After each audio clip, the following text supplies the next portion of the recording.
kapas. Hahaha, Elia, kau lucu sekali memakai kostum itu. Tawa Lepi sambil menunjuk ke arah Elia yang mengenakan kostum badut. Elia tertawa. Dia juga merasa lucu dengan kostum yang dikenakannya. Apa seperti ini sudah bisa pergi? Tanya Elia sambil membenarkan letak bando di kepalanya. Lepi menganggukkan kepala. Dia lalu menggandeng tangan Elia untuk masuk ke dalam taman bermain. Kenapa tidak ada pengunjung sama sekali? Ucap Lepi sambil celingukan mencari keberadaan orang-orang. Iya ya kak, seharusnya kan banyak anak-anak dan orang tua di tempat ini. Tambah Elia ikut merasa bingung. Ya sudahlah, lupakan saja. Mungkin mereka sadar kalau akan ada 2 bidadari yang datang, jadi mereka memberikan ruang untuk kita berdua. Sepertinya memang begitu.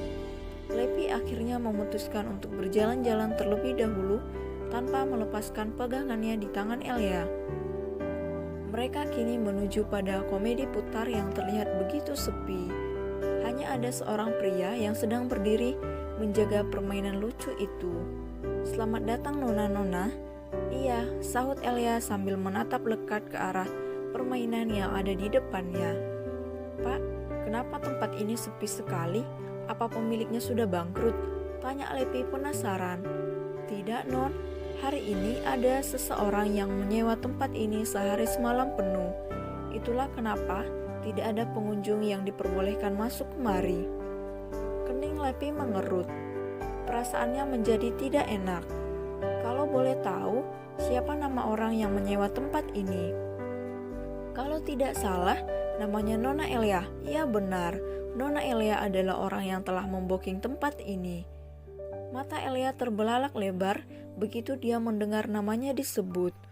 Bukan pak, bukan aku. Aku tidak punya uang sebanyak itu untuk menyewa tempat ini. Kak Lepi, itu bukan aku. Tolong beritahu dia kak, ucap Elia panik. Bukannya marah, Lepi malah tersenyum lebar setelah tahu siapa yang menyewa taman bermain ini. Dia lalu melihat ke arah Elia yang sedang berdiri ketakutan di sebelahnya. Kau ini takut apa? Elia, suamimu itu sangat kaya. Jangankan untuk menyewa taman bermain selama sehari semalam, membeli tempat ini pun dia mampu. Sudahlah, kau jangan bermuram durja. Lebih baik kita nikmati saja uang suamimu itu. Ayo kita bersenang-senang. Tapi kak, tidak ada tapi-tapian. Kalau kau masih banyak bicara ini itu, akan kutendang bokongmu ke benua Afrika. Mau? Ancam Lepi sambil memelototkan mata. Elia segera menggeleng. Tidak mau. Jadi sekarang mau patuh atau tidak? Mau kak? Lepi mengusap puncak kepala Elia. Dia suka sekali melihat gadis penurut sepertinya. Sebelum kita berkeliling, bagaimana kalau kita membeli permen kapas dulu?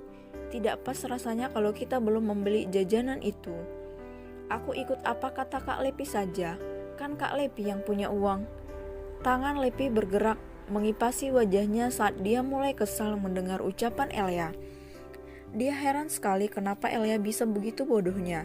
Tidak menyadari kalau black card yang ada di tangannya adalah pemberian Gabrieli. Yang artinya kalau semua uang yang ada di dalam sini adalah miliknya juga. Aku bisa mati kering jika meladeni perkataannya, gumam Lepi sambil menarik tangan Elia pergi. Salah seorang penjaga yang tadi berada satu mobil dengan Elia tampak memotret kegiatan mereka yang sedang berlarian ke sana kemari sambil menikmati jajanan yang ada. Nampak beberapa kali Elia berteriak heboh saat melihat hal-hal yang baru pertama kali dia temui. Sedangkan Lepi kadang mengamuk saat Elia tidak berhenti bertanya ini dan itu yang membuatnya menjadi begitu kesal. Pemandangan membahagiakan itu terekam jelas di kamera penjaga yang ternyata sudah tersambung pada pemiliknya, yaitu Tuan Muda Gabrieli. Pak, tolong beri kami 2 bungkus permen kapas, ucap Lepi pada seorang penjual.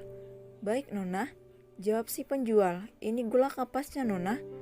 Elia menahan tawa saat tahu kalau Lepi salah menyebutkan nama makanan ini. Ternyata Kak Lepi bisa bodoh juga ya. Ini namanya bukan permen kapas, tapi gula kapas. Kakak salah. Ledek Elia. Yak, terserah aku mau menyebutnya apa. Omel Lepi malu. Iya, maaf, ucap Elia. Lepi mendengus. Kak, kau mau kemana?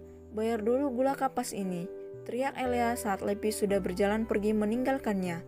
Bayar saja sendiri, teriak Lepi dari kejauhan. Tapi aku tidak punya uang, sahut Elia yang juga ikut berteriak. Dasar gadis bodoh, tempat ini sudah dibayar full oleh suamimu. Jadi kau jangan selalu ribut tentang uang. Cepat kemari, kau ingin naik biang lala tidak? Elia menepuk keningnya. Dia kemudian pergi menyusul Lepi setelah mengucapkan terima kasih pada si penjual. Gula kapasku, ucap Elia sambil memegang lembut makanan yang terbuat dari gula itu. Lepi menunggu Elia sambil menikmati gula kapas miliknya. Matanya sampai terpejam saat makanan itu melebur dengan begitu lembut. Aku baru tahu kalau ada makanan senikmat ini, gumam Lepi. Jadi ini pertama kali Kak Lepi makan gula kapas. Lepi gugup saat tahu kalau Elia mendengar gumamannya. Dia membuka mata dengan cepat kemudian mengalihkan perhatian. Ayo Elia, kita naik biang lalang sekarang. Kakak belum menjawab pertanyaanku, sahut Elia sambil menyembunyikan tangan ke belakang tubuh saat Lepi ingin menariknya. Sejak kapan makhluk kecil ini punya keberanian untuk melawanku? Terdengar helaan napas berat dari mulut Lepi. Dia tidak ingin Elia tahu kalau ini pertama kalinya dia datang ke taman bermain. Takaran harga diri Lepi terlalu tinggi untuk sekedar mengakui kalau ini juga adalah kali pertama dia memakan makanan yang bernama gula kapas. Sudah, jangan banyak bicara lagi. Ayo masuk, ucap Lepi sambil menarik tangan Elia untuk masuk ke dalam kotak biang lala. Senyum sumringah muncul di bibir Elia saat biang lalanya mulai bergerak. Wow, ini sangat menakjubkan, teriak Elia heboh. Lepi diam saja, perutnya terasa sedikit mual saat biang lala ini berada di ketinggian. Tak mau membuat kebahagiaan Elia rusak, Lepi menyiasati ketidaknyamanan yang dia rasakan dengan mengobrol dengan Elia. Hei makhluk kecil, kau senang tidak? Tanya Lepi setengah berteriak saat penjaga biang lala memutar musik. Sangat senang kak, aku bahagia sekali sekarang, jawab Elia jujur. Lepi tersenyum. Dia memperhatikan mood di diri Elia sebelum masuk ke pertanyaan yang paling penting. Elia, iya kak, ada apa? Bisa aku tahu kenapa kau begitu takut saat melihat dokter? Tanya Lepi hati-hati. Senyum di bibir Elia langsung luntur. Bola matanya bergerak gelisah yang memperlihatkan kalau dia sangat tidak nyaman dengan pertanyaan itu. Mereka terlihat sama. Perkataan Elia terjeda. Lepi dengan sabar menunggu Elia untuk melanjutkan perkataannya. Sama? Maksudnya apa? Tanya Lepi saat Elia tak kunjung bicara. Tangan Elia menggenggam pinggiran kotak biang lala dengan begitu kuat. Dan hal itu pun disadari oleh Lepi. Dia paham kalau Elia masih belum siap untuk menceritakan rahasianya. Hei, kenapa kau belum memakan permen kapasmu, Elia? Lihat punyaku, sudah hampir habis, teriak Lepi mengalihkan perhatian Elia dengan menyebut nama permen kapas. Bukan permen kapas kak, tapi gula kapas, sahut Elia membenarkan. Biarkan saja, entah itu permen kapas ataupun gula kapas, toh mereka sama-sama makanan yang bisa kita nikmati kan? Elak Lepi. Elia mengangguk. Dia lalu membuka bungkusan gula kapas kemudian mulai menikmatinya. Tanpa sadar, matanya berkaca-kaca. Ada apa Elia? Apa perutmu kembali terasa sakit? Tanya Lepi cemas melihat teman kecilnya yang seperti akan menangis. Tidak, jawab Elia lirih. Lalu kenapa kau menangis? Apa pertanyaanku tadi membuatmu sedih? Elia menggeleng. Bukan karena itu kak. Lalu apa Elia? Tolong jangan membuatku takut seperti ini. Gabrieli bisa mengirimku ke surga kalau tahu kau menangis, desak Lepi. Aku hanya sedang bersyukur pada Tuhan kak, karunia-Nya begitu baik. Dia mempertemukan aku dengan orang-orang baik seperti kakak dan Kak Iel. Tanpa belas kasih dari kalian, mungkin sampai mati aku tidak akan pernah merasakan kebahagiaan seperti ini. Terima kasih kak, sudah membuatku merasakan sesuatu yang selama ini hanya bisa aku hayalkan dalam mimpiku. Mata Lepi berkaca-kaca, dia kemudian memeluk Elia dengan begitu sayang. Mereka berdua akhirnya menangis bersama dengan disaksikan oleh biang lala dan juga permen kapas di tangan masing-masing.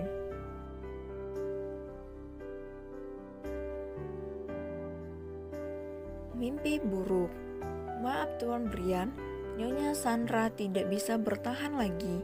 Dia mengalami pendarahan yang sangat hebat setelah putrinya lahir. Jedar. Brian seperti disambar petir begitu mendengar kabar dari dokter yang menangani persalinan istrinya. Tubuhnya gemetar dan dadanya terasa begitu sesak. "Kak, kau bilang apa, Dok?" tanya Brian gugup. Dokter menghela napas panjang sebelum menjawab pertanyaan Brian. "Kami sudah berusaha semaksimal mungkin, Tuan Brian, tapi nyawa istri Anda tidak bisa diselamatkan. Kami mohon maaf sebesar-besarnya, Tuan. Nyonya Sandra telah meninggal dunia." Tubuh Brian luruh ke lantai. Dia tidak mempunyai tenaga lagi untuk sekedar berdiri. Sandra, kekasih hatinya, telah tiada. Hal ini sangat sulit untuk Brian terima. "Dokter, bayi Nyonya Sandra berhenti bernapas," teriak salah seorang perawat dari dalam kamar operasi. "Apa yang terjadi? Bukankah tadi keadaannya baik-baik saja?" "Saya tidak tahu, dokter. Tiba-tiba saja bayinya mengalami kejang, kemudian jantungnya berhenti berdetak. Segera lakukan pertolongan pertama dan juga pindahkan jenazah ibunya dari sana," teriak dokter sambil berlari masuk ke dalam ruangan. Brian merasa kalau dunianya berubah menjadi gelap. Baru saja dia diberitahu kalau istrinya sudah tiada. Sekarang giliran putrinya yang meninggal. Dunia Brian runtuh seketika. "Sandra, kenapa kau tega melakukan ini padaku? Apa salahku padamu, sayang? Kenapa kau dan putri kita meninggalkan aku seorang diri di sini? Kenapa kau tega, Sandra? Kenapa?" gumam Brian sedih. Air mata Brian tak bisa terbendung lagi saat dia melihat perawat yang sedang mendorong jenazah istrinya keluar dari ruang operasi. Dengan tubuh yang gemetaran, dia berusaha berdiri kemudian berlari menghampirinya. "Sandra, buka matamu, sayang. Ini aku, Brian, suamimu. Aku mohon jangan seperti ini, sayang. Maafkan aku jika aku melakukan sesuatu yang membuatmu marah. Jangan hukum aku dengan perpisahan. Aku tidak sanggup, Sandra. Aku tidak sanggup," isak Brian sambil menciumi wajah istrinya yang mulai mendingin. "Maaf Tuan Brian, Anda sebaiknya segera mengurus biaya administrasi di bagian kasir. Biar kami yang akan mengurus kepulangan jenazah Nyonya Sandra," ucap salah seorang perawat. "Tidak, tolong jangan pisahkan aku dengan istriku. Aku sangat mencintainya. Aku tidak mau jauh dari istriku," sahut Brian panik. Para perawat terlihat kebingungan saat Brian dengan gilanya ingin menggendong jenazah istrinya. Satu di antara mereka akhirnya dengan terpaksa menahan tubuh Brian agar tidak pergi dari sana. "Tuan Brian, tolong jaga kesadaran Anda. Kasihan Nyonya Sandra. Dia pasti sedih melihat Anda seperti ini. Jangan halangi aku. Istriku belum mati. Kalian tidak boleh membawanya pergi dariku," amuk Brian tak sadar sambil berontak ingin melepaskan diri. "Ambil jenazahnya Nyonya dan segera urus kepulangannya. Aku yang akan menahan Tuan Brian untuk sementara waktu." "Bajingan kau, lepaskan aku. Kalian jangan coba-coba memisahkan aku dengan Sandra. Dia istriku. Aku akan membawanya pulang ke rumah kami. Lepaskan aku," teriak Brian panik saat beberapa perawat ingin merebut tubuh istrinya. "Maafkan kami Tuan Brian, tolong sadarlah. Nyonya Sandra sudah meninggal. Biarkan dia beristirahat dengan tenang," bujuk perawat saat Brian mendekap jenazah istrinya dengan begitu kuat. "Sandra belum meninggal. Istriku masih hidup. Dia hanya kelelahan setelah melahirkan putri kami. Dia belum meninggal," bentak Brian menolak kenyataan. Para perawat saling menatap. Setelah itu mereka merebut paksa jenazah Sandra dari tangan Brian, yang mana membuat Brian berteriak histeris sambil terus berontak seperti orang gila. "Sandra, jangan tinggalkan aku, Sandra. Tolong kembalikan istriku. Sandra, Sandra."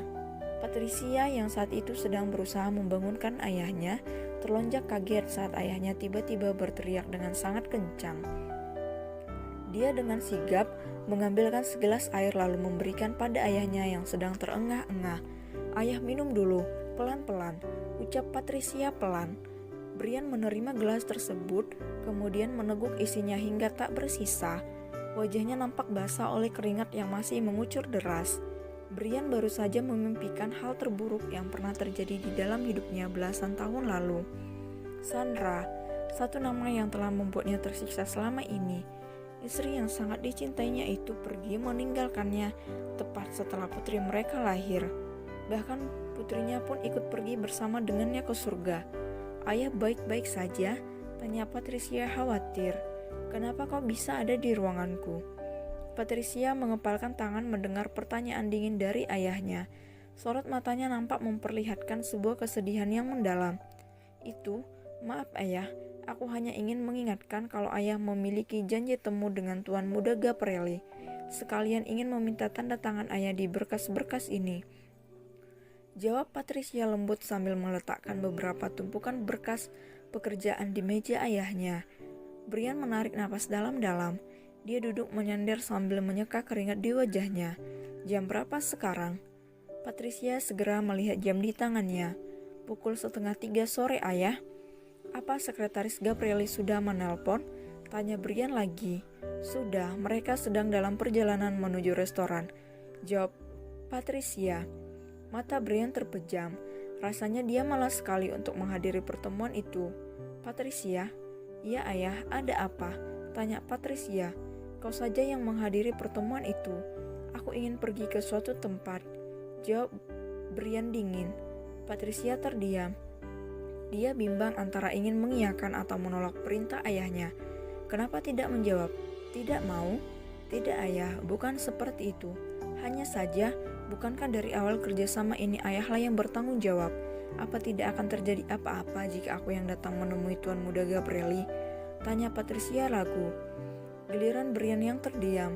Di dunia bisnis, semua orang tahu betul seperti apa watak dari Tuan Muda keluarga Ma. Dia sangat tidak suka pada orang yang tidak bertanggung jawab pada pekerjaannya.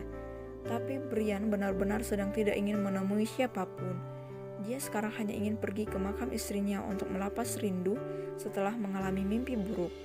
Aku tidak tahu, tapi kalau memang Gaprelli tidak bisa menerima kedatanganmu nanti, bayar saja denda penaltinya. Aku tidak peduli, meski perusahaan kita harus mengalami kerugian yang cukup besar. Jawab Brian setelah menimang keputusan. Tapi ayah, keputusanmu ini bisa berdampak pada saham perusahaan kita. Krupma bukan perusahaan yang bisa dengan mudah menerima denda penalti dari rekan bisnisnya. Aku takut masalah ini akan membuat reputasi perusahaan kita anjlok. Ucap Patricia khawatir. Sudah aku bilang aku tidak peduli Patricia. Ini perusahaanku dan aku adalah pemiliknya. Kau itu hanya bawahanku saja.